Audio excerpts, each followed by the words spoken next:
ज्ञान हमें शक्ति देता है, प्रेम हमें परिपूर्णता देता है। पुस्तकें वह साधन है जिनके माध्यम से हम विभिन्न संस्कृतियों के बीच पुल का निर्माण कर सकते हैं। किताबें पढ़ने में हमें एकांत में विचार करने की आदत और सच्ची खुशी मिलती है। शिक्षक वह नहीं जो छात्रों के दिमाग में तथ्यों को जबरन ठूसे, बल्कि वास्तविक शिक्षक तो वह है जो उसे आने वाले कल की चुनौतियों के लिए तैयार करता है। कोई भी आज़ादी तब तक सच्ची नहीं होती जब तक उसे विचार की आज़ादी प्राप्त न हो। किसी भी धार्मिक विश्वास या राजनीतिक सिद्धांत को सत्य की खोज में बाधा नहीं बनना चाहिए। केवल निर्मल मन वाला व्यक्ति ही जीवन के आध्यात्मिक अर्थ को समझ सकता है। स्वयं के साथ ईमानदारी आध्यात्मिक अखंडता की सबसे बड़ी अनिवार्यता है। हर्ष और आनंद से परिपूर्ण जीवन केवल ज्ञान और विज्ञान के आधार पर ही संभव है। मौत कभी अंत या बाधा नहीं है, बल्कि नए कदमों की अधिक से अधिक शुरुआत है। शांति राजनीतिक या आर्थिक बदलाव से नहीं आ सकती, बल्कि मानवीय स्वभाव में बदलाव से आ सकती है। धन, शक्ति और दक्षता केवल जीवन के साधन मात्र हैं, स्वयं जीवन नहीं। जीवन का सबसे बड़ा उपहार एक महान जीवन का सपना है। उम्र या युवावस्था का कालक्रम से कोई लेना देना नहीं। हम उतने ही नौजवान या बूढ़े हैं जितना हम महसूस करते हैं। कला मानवीय आत्मा की गहरी परतों को उजागर करती है।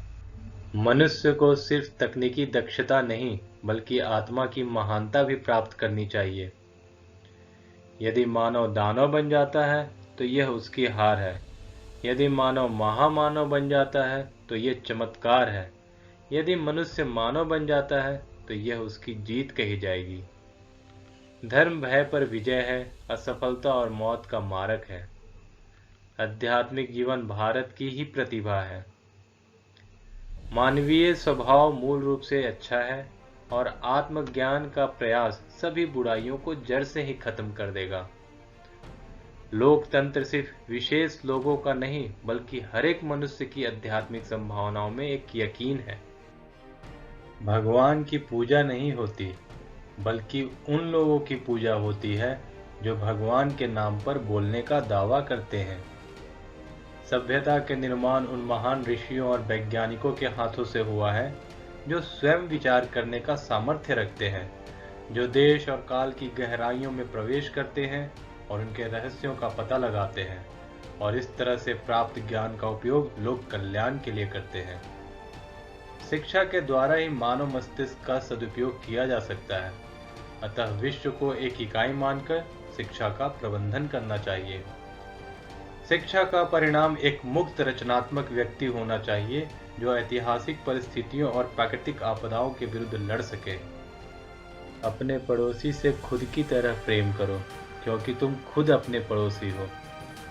जिस प्रकार आत्मा किसी व्यक्ति की सचेतन शक्तियों के पीछे की वास्तविकता है, उसी प्रकार परमात्मा इस ब्रह्मांड की समस्त गतिविधियों के पीछे का अनंत आधार है।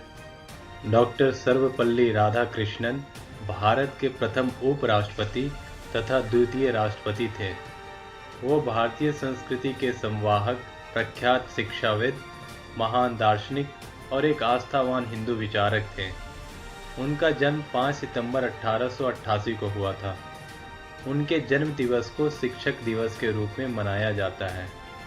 उनके विचार बहुत अनमोल हैं और साझा करने योग्य हैं।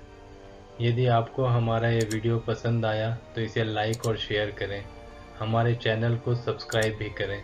धन्यवाद।